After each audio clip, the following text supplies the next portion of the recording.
Hello friends, James Corbett here, CorbettReport.com. Before we get into today's Eyeopener report, I think it's time you and I had a chat. And as regular viewers of this weekly video series know, back last December I proposed to Sibel Edmonds the idea of doing this report completely 100% for free, receiving $0 and 0 cents, donating my time 1.5 to 2 workdays per week to BoilingFrogsPost.com in order to make this Eyeopener report completely 100% free and open to the public from day one. And for the last 3 months, you have been enjoying this report completely 100% freely, openly available here on YouTube. And I made that proposal in the giddiness of my recent appearance at the time in Lille, France at the Open Source Software Conference FOSSA 2013, where I did my speech on open source journalism, giddy with the possibilities of the open source revolution and what it can really accomplish. And I did make that proposal in the good faith that the viewers out there would support this effort and would help to make this open source revolution possible. And it seems, unfortunately, that that good faith may have been misplaced, because in the 3 months that this report has been made available to the public for free, unfortunately, BoilingFrogsPost.com has suffered a net loss of about 150 subscribers, i.e. people who were subscribed to BoilingFrogsPost.com who decided to cancel that subscription because, hey, the Eyeopener is free, and thus, hey, why bother paying? Of course, that is completely the wrong mindset, and that is the mindset of the old paradigm, the old media paradigm, where you pay to get fed the corporate garbage and nonsense by the New York Timeses and the Guardians and the other mainstream newspapers and news publications of the world. This is the internet revolution, this is the open source revolution, and it really, truly can change the world, but it really and truly does rely on your support. So right now, BoilingFrogsPost.com is involved in its quarterly fundraising drive, and they are seeking to raise $12,000 this quarter to help fund their operations and all of the people who produce podcasts and articles and reporting on a daily basis for BoilingFrogsPost.com. So once again, we are putting it in, the ball is in your court, really. If we can reach that goal, then the status quo will be maintained, and these Eyeopener reports and the Boiling Frogs Post roundtable videos will continue as usual, 100% freely, openly available here on YouTube. If we do not reach that figure, then something will change, and the Eyeopener report will have to change. There's no way around it. And I've already put my money where my mouth is. I am literally donating my time 100% for free to this, despite the fact that I also have a family to feed and a roof to put over our heads. So this is not an insignificant decision that I've made, and I truly hope that you guys can come through and help to make this possible. Once again, details are up there on BoilingFrogsPost.com. Please, if you are not subscribed, please do so, and please make this work possible. And for those who are subscribed, I can't salute you and thank you enough for what you're doing for this open source revolution, because it really does depend on all of us. And while I'm at it, I should say that yes, I don't get paid a single penny for the reports that I'm doing for BoilingFrogsPost.com, so if you do appreciate the work that I do here and elsewhere on CorbettReport.com, I hope you'll consider subscribing to the Corbett Report as well for as little as $1 a month, which I think is a pretty reasonable amount. At any rate, once again, the ball is in your court, and I truly hope that you guys appreciate this work, and that if you do so, you will show that support by subscribing. And on that note, let's get into today's report, and I'll be back next week to update you as to the quarterly funding drive.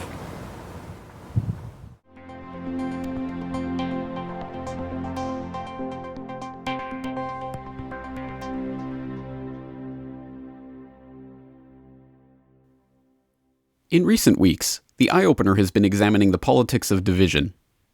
In our first report, we looked at how the left-right political spectrum is used as a wedge to divide the people against themselves. In our second report, we showed how this has been accomplished in recent years to diffuse the anti-war movement. And in last week's report, we examined how the corporate welfare state is maintained by way of these phony divisions. As important as the political spectrum is in keeping the people warring with each other, it is of course by no means the only wedge issue that is used to keep the public at each other's throats. Other tools of division include race. Left the word, I'm going to say the word during this too, nigger, honky, cracker. These words can cause a visceral reaction when people hear them. You may have even flinched. Looks like he's native Texas, and being from Texas, I would have to support that. But I don't like him on the fact that he's black. And of course, there on Governor Romney's knee is his adopted grandson, who is an adopted African American child, Kieran Romney. Any captions for this one? One of these things is not. This guy looks like he's up to no good. He looks black. In actuality, there was a major insertion that they edited out, which was the question to ask what his nationality and race was. Religion. Many of the Rakhine Buddhists, the majority, are determined to drive out the Rohingyas, saying they don't belong. In southern Egypt, authorities reported at least 9 Christians killed since the coup. Dozens more were driven from their homes. To Bangladesh now, where recent attacks by Muslim mobs and Buddhist community continue to spark protests outside the country. Class. As long as we've got 3 wars going, America needs to add one more, a class war. Democrats think highlighting the gap between rich and poor and saying government must step in and stop the rich from getting away with stuff wins them votes. I think it probably does. And they're poor for a reason. Substance abuse is a reason, lack of intelligence, laziness, poor planning, having 3 babies before you're 20 with no father, and all of that. So there's always a reason why people are poor in America. He looks like a sweaty-toothed madman. He looks like a homeless lunatic who might shoot you. And a whole host of issues that do not intersect with the political sphere at all, but nonetheless effectively help to group people into warring camps. But the first question is, who is the quarterback of the Broncos? Peyton Manning. Very good. Second question. How many do I got to do? You got to do 3. You get 3. You get whatever drink you want. I got it, including shots. All right. Second question. Who is the head coach of the Seahawks? Pete Carroll. Very good. Third question. This one's the difficult one, but it's for the shop. What is the TPP, Trans-Pacific Partnership? It's a boat. The end result of this constant appeal to tribalism is to pit neighbor against neighbor, family against family, coworker against coworker, and even friend against friend, so that our lives consist of ever-dwindling spheres of people with whom we can agree totally on every issue. Meanwhile, the people in positions of very real control over the lives of those masses go unscrutinized, their actions lost under the 24/7 babble of nonsense being generated by the politics of division. So who got the money? To financial institutions in Europe and other countries. Which ones? I don't know. $500 billion and you don't know who got the money? There is, after all, a reason that the pyramid has historically been seen as a metaphor for social control. At the bottom lie millions of stones, atomized, divided against each other, but all acting in unison to support the layer above it. The further up the pyramid one goes, the fewer the divisions between the components of that layer until, finally, the capstone reveals itself as the single, unitary ruler of the entire system. This is the image of the oligarchy. Rule by the few over the masses through the age-old technique of divide and conquer. If divide and conquer is the technique that keeps the people oppressed, however, it is obvious that the one thing that the ruling class fears above all else is that the public will unite against them. If the people were ever to put aside their doctrinal differences and coordinate their efforts, the results would be staggering. This is not mere theory, but a political fact borne out by centuries of examples, and one that is continuing to have dramatic effect on the world around us. A classic example in recent years was the push to force milk from cows treated with bovine growth hormone into the marketplace.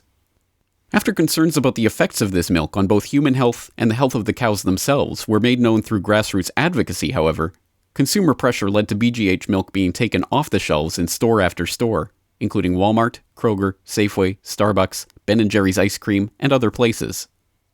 Similarly with bisphenol A, an estrogen-mimicking endocrine disruptor used in the creation of certain plastics and resins that was found to have potentially hazardous effects on the development of babies and young children.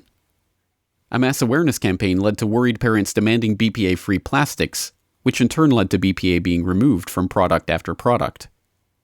In recent months, pressure on corporations has led to the removal of a number of food additives, chemicals, preservatives, and GMO ingredients from their products due to pressure from grassroots campaigns. We'll start with the first one. Kraft cheese singles to lose artificial preservatives. Kraft is removing artificial preservatives from its most popular individually wrapped cheese slices, wrapped in plastic, of course, in the latest sign that companies are tweaking their recipe as food labels come under greater scrutiny. The change affects the company's Kraft singles in the full-fat American and white American varieties, which Kraft says accounts for the majority of the brand's sales. Sorbic acid is being replaced by natamicin, which Kraft says is a natural mold inhibitor. But that's not all. Chick-fil-A to serve chicken without antibiotics. The largest chicken chain in America shocked the fast food world late Tuesday, February 11th, when it announced that the company plans to only sell chicken raised without antibiotics at all of its stores within 5 years. The move is yet another signal that corporate America is increasingly aware of consumers' concerns about the ingredients in and the safety of the foods they eat. The corporate trend towards cleaner food seems to be catching fire. Those are the words of USA Today. And for the hat trick, James, Subway to remove chemical also found in yoga mats from their bread. Similarly with the fight against water fluoridation. In most cases, the fluoridation program is not the addition of medical-grade sodium fluoride to the drinking supply, but hexafluorosilicic acid, a toxic byproduct of the phosphate fertilizer industry. As scientific studies continue to mount demonstrating the harmful effects of fluoridation on people's bones, liver, thyroid, IQ, and, ironically enough, teeth, a concerned public has increasingly begun banding together across party lines to get the toxins removed from the water supply. One such case is in Austin, Texas, where young activists recently engaged in a hunger strike outside Austin City Hall to raise awareness of the problem, and have parlayed that action into a new PAC hoping to get the issue of fluoridation on the ballot in Austin. So during the hunger strike, we met a group of tremendous local activists that we had no idea of their existence beforehand. And they brought to us the knowledge of, in Texas, we have a home rule initiative as long as your city amendment allows for it, which in Austin we do. And that's the main reason we're going back to geographical representation with November 2014 city council elections for the first time in 100 years. And so we're using that same policy, that same ballot initiative to bring it to a vote, which requires 20,000 signatures to get it on the ballot this November. We'll be following the same footsteps as they did for the 10-1 plan, and all we can do is hope for the best. We hooked up with Unacceptable Levels director Ed Brown to speak at their viewing here just a couple weeks ago. It's a documentary he's currently traveling the nation with, and we're looking to bring it back here for public awareness and do outdoor park viewings in the spring and summer, which is something traditionally Austin has here. The idea of grassroots campaigns helping to remove fluoride from the water supply is not unique to Austin. In recent years, citizen-led groups have successfully campaigned for the removal of fluoride from the water supply of cities around the globe, from Calgary, Alberta, to Windsor, Ontario, to Hamilton, New Zealand, to the entire country of Israel, and Portland, Oregon recently voted to keep fluoride out of their water supply. By no means are these campaigns limited to the health sphere. The Move Your Money project has encouraged people in the US and the UK to stop banking with the big, unaccountable mega banks and switch to local banks and credit unions, while Ithaca Hours, Colorado Mountain Hours, Calgary Dollars, and any number of similar systems around the globe encourage people to eschew central bank funny money in favor of local business supporting complementary money systems. In the tech field, the open source revolution is reimagining the way people collaborate, share knowledge, and produce innovations. From 3D printing and the sharing of the digital blueprints for the design of all manner of household objects under Creative Commons licenses, to the creation of downloadable roadworthy car chassis, to the sharing of designs and ideas for farming technologies in the open agriculture revolution, people are finding all sorts of new ways to come together regardless of political or philosophical or racial or class distinction to create vibrant, alternative communities of like-minded people interested in finding solutions to humanity's problems. Progress in these fields, of course, is by no means straightforward, and victory, as always, is hard-won. But it can and does happen. These victories will never be trumpeted in the media, which always and forever wants to continue to keep people divided and to play up petty differences to stop them from coming together on their shared concerns. Ultimately, the choice of whether we are interested in collaborating over solutions or bickering over differences is not up to the would-be rulers of society or their talking head mockingbirds or their political puppets. It is a conscious decision that we make to transcend the barriers of divide and conquer politics, to put aside petty differences and doctrinal disagreements for cooperation on positive solutions. That decision starts with you, and it starts today. This video is brought to you by the subscribers of BoilingFrogsPost.com. For more information on this and other topics, please go to BoilingFrogsPost.com. For more information and commentary from James Corbett, please go to CorbettReport.com.